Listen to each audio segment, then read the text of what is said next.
Quem trouxe a Bíblia,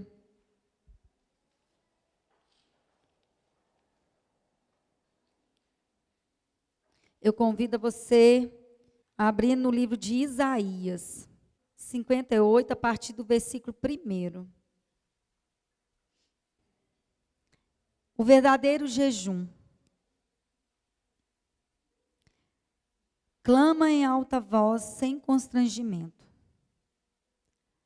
Faze soar tua voz como a corneta.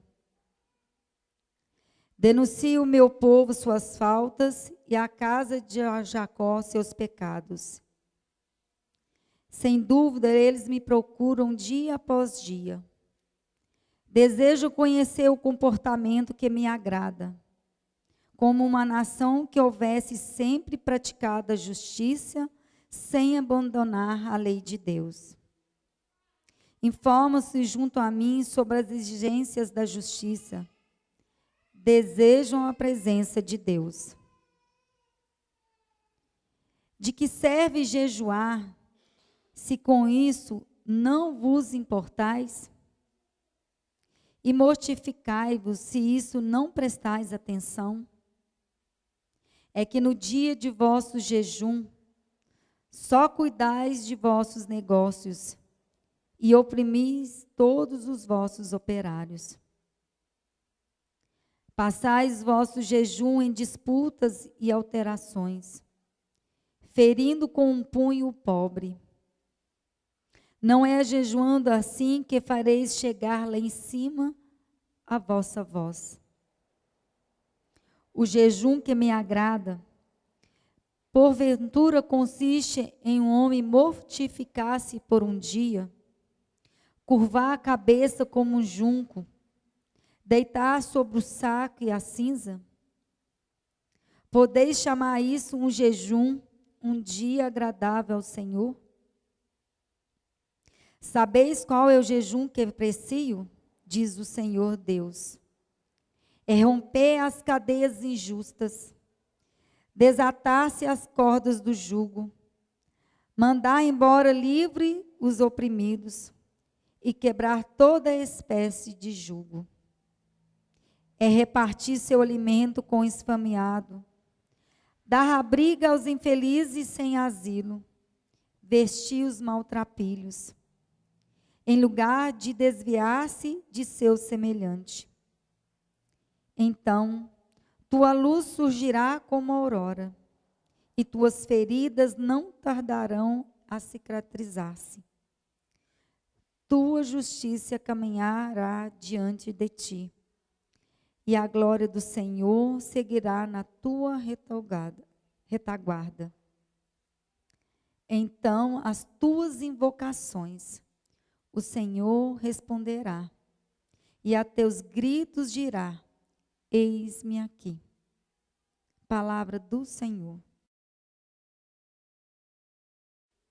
A leitura é um pouco extensa,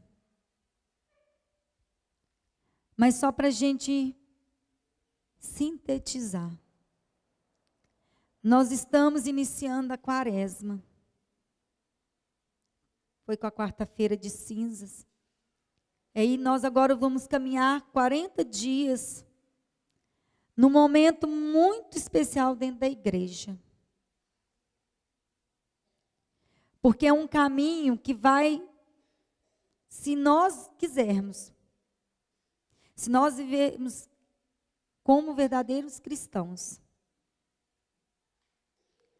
a um caminhar com Jesus, para nós nos transformar.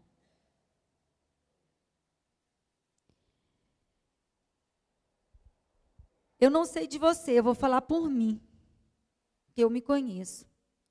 O quanto é difícil eu trabalhar o meu comportamento. O quanto é difícil eu deixar que o meu comportamento seja transformado. Para ser aquilo que a palavra de Deus quer. E que fala aqui na palavra de Isaías. Nós sabemos que é um momento que muitos de nós fazemos penitências, jejuns, sacrifícios. Com certeza é para continuar a fazer. Mas isso tem que transformar as nossas atitudes. As nossas atitudes têm que ser diferentes para conosco, para o nosso relacionamento com Deus e para o relacionamento com o outro. Nós percebemos que nós estamos numa sociedade cada vez mais individualista, egoísta.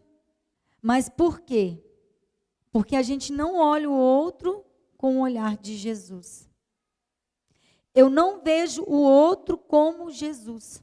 Lembra da passagem de São Mateus? Que ele fala que quando eu fui visitar, quando eu fui no hospital, quando eu fui na prisão, quando eu dei água, quando eu dei o alimento, foi a quem eu alimentei? Jesus. O propósito, a gente está vivendo a quaresma, que para muitos é parar na sexta-feira da paixão. Não é um tempo, é um tempo de recolhimento, é de reflexão, não é de tristeza. Porque morreu o nosso Senhor. Não. Ele teve que passar pela morte. E assim Deus quis. Para que ele fosse ressuscitado e desse a nós a salvação. A salvação foi conquistada para nós pela pessoa de Jesus. Você, temos a graça hoje de se aproximar de Deus, porque nós temos como mediador Jesus Cristo. Isaías fala que não adianta grandes sacrifícios, se isso não muda você. Nós não nascemos prontos. O Marcos bem disse, quando a gente é pequeno, quando é criança, gente, vocês conhecem, vocês têm filhos, vocês convivem com eles, já viram a liberdade, a sinceridade e a entrega de uma criança? A confiança que ela tem, é a generosidade. Quando é uma criança criada e educada conforme os valores. Mas vejo uma criança, eu vejo nas minhas crianças da minha casa, com as minhas sobrinhas, a alegria, a espontaneidade, a confiança. Quando a gente vai crescendo e a gente vai se tornando adulto, e começa a ter a consciência dos nossos atos e a consequência deles, aí entra as dificuldades. Porque aí entra o pecado. E vem o tema que o Senhor me deu, que é arrependei-vos. O pecado nos distancia de Deus. O pecado nos leva longe de Deus, porque Deus é santo. Não é Deus que se afasta de nós.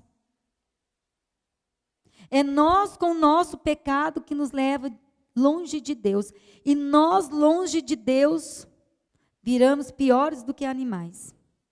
E fazemos inúmeras atrocidades. Não precisamos nos escandalizar por aquilo que nós vemos, pelos noticiários. Não. Porque isso é consequência de pessoas que se distanciaram do Senhor. Quando a gente distancia de Deus, a gente experimenta o pior. O nosso coração se endurece. O nosso coração fica duro, insensível diante das realidades, do sofrimento do outro. O pecado nos torna indiferentes a Deus. O pecado tira-nos a beleza. Eu posso dizer que o pecado até nos envelhece. O pecado nos tira a paz, nos tira a esperança, nos tira a alegria. O pecado nos leva à morte. Se não é a morte física, gente, é a morte espiritual. Arrependei-vos. E aqui, algo que eu me preparando, eu fui entender o que é arrepender, porque a gente escuta muito converter. Conversão. Mas a palavra arrependimento é diferente. Arrepender, eu senti dor. Eu senti ferida. O arrependimento, eu senti uma dor profunda porque eu machuquei o coração de Deus. O arrependimento me leva a até inclinar o peito e dizer: Senhor, misericórdia, eu feri-te. O arrependimento, quando ele é sincero. O arrependimento, quando me leva a ter consciência de que eu fiz o mal, que eu fui contra a vontade de Deus, me leva à conversão. E aí eu fui sentir se eu estava verdadeiramente procurando a confissão, eu estava arrependida dos meus pecados. Mas eu fui confessar, e eu pensei assim: Senhor, mas por que eu confesso esses mesmos pecados? O verdadeiro arrependimento. O verdadeiro arrependimento. Será que verdadeiramente eu me arrependi de ter pecado? Jesus morreu numa cruz, inocente, sofreu muito. Será que eu entendo que o meu pecado ainda continua a ferir o coração de Deus? Será que todas as vezes que eu vou para diante do Senhor, eu estou verdadeiramente arrependida? A palavra vem dizer: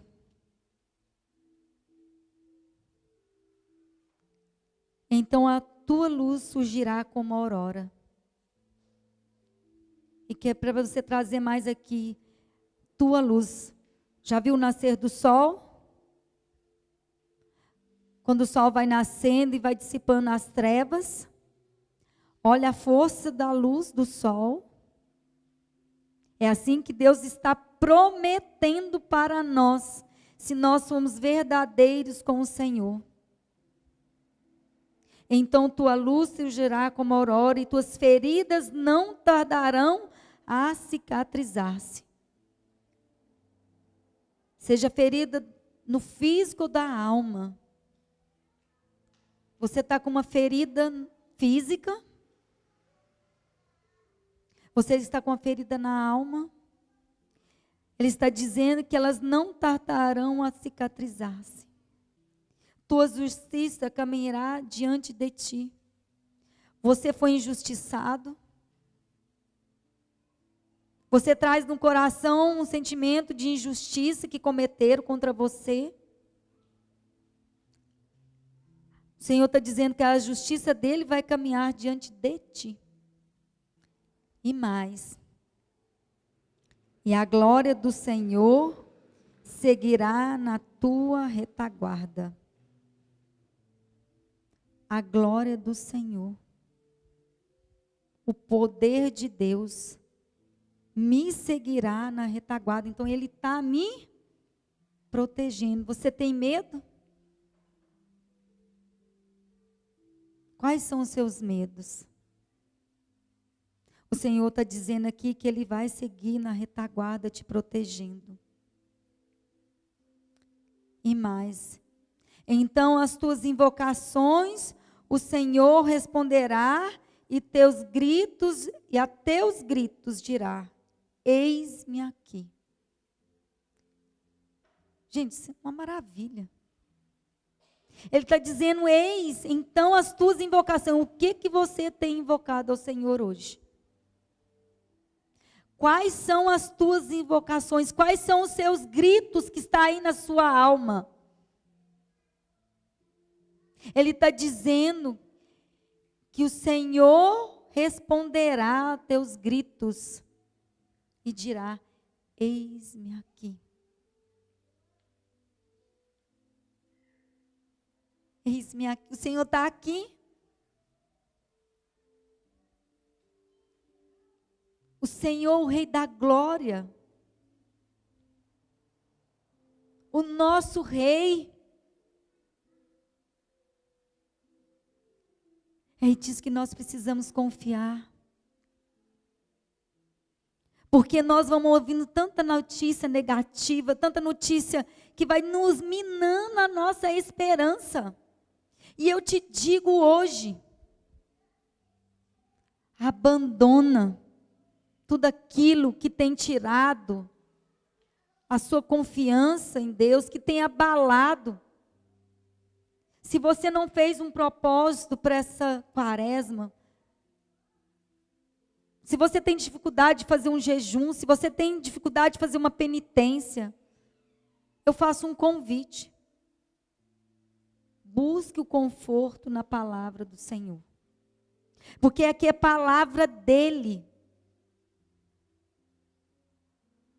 É Ele dizendo para nós, para tudo que a gente viva, por todas as situações que nós vivemos.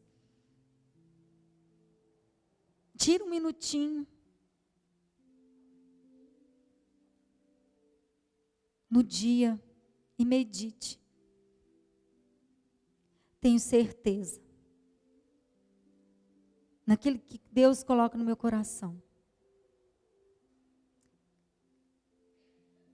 Que a gente vai ver a glória de Deus na nossa casa, na nossa vida. Curas, milagres, prodígios. Não serão algo extraordinário, mas será algo concreto, vivido na nossa vida. E a gente não vai ver um Deus distante da nossa realidade, mas um Deus que convive diariamente conosco. Por isso que a gente não perde a fé e a esperança nunca.